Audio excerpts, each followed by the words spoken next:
Mark Robinson, thanks for your time. Oh, it's great to be here, Jess. Why would you be a better leader than Deb Frecklington or John Paul Langbroek?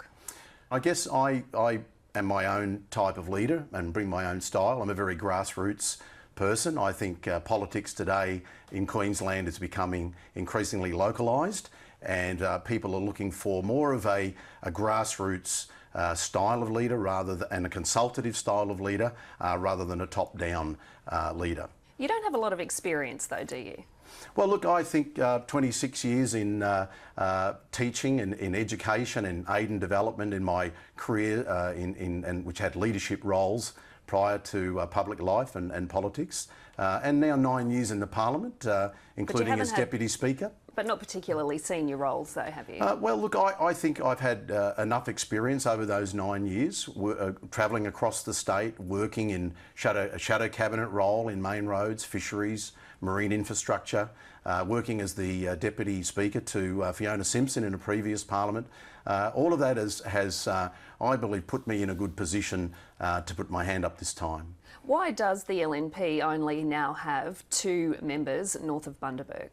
Look, I think that's a very good question, and I note other colleagues are very concerned about that. It's a pretty shocking result, isn't it? I think we're very disappointed about the result from Central and North Queensland. I mean, I have some very fine colleagues of Dale Last and Jason Costigan who've been returned, and we're grateful for that. Yes, and he said the LNP has lost the plot in the North. Would you agree with that? Look, I think he is raising some important points that do need to be considered in the whole wash-up of the election. Obviously, there has to be a full assessment and analysis by the party of what went wrong and how we do better. But I do have some real concerns about how we've approached the North, having been a North Queenslander at least for one block of time.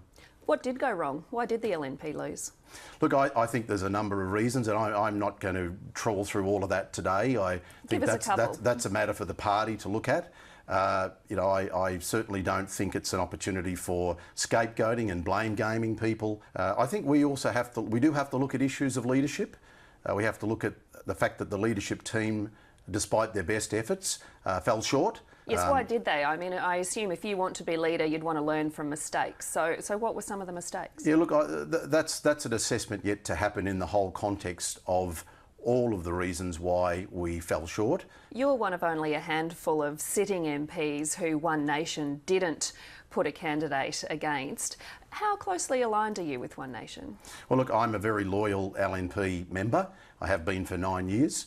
I've never considered anything outside of that party room, outside of the box. Part of how I see things is that I believe we need to work more constructively with the crossbenchers.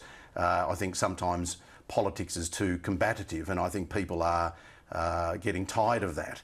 That sort of cut and thrust and harshness of politics is not something that suits me and won't be part of my leadership style. Do you have what it takes then to be leader and have a robust debate in the Parliament and take on Anastasia Palaszczuk? Absolutely, and I would look forward to that opportunity to do that. Mark Robinson, thanks so much for your time. My pleasure, Jess.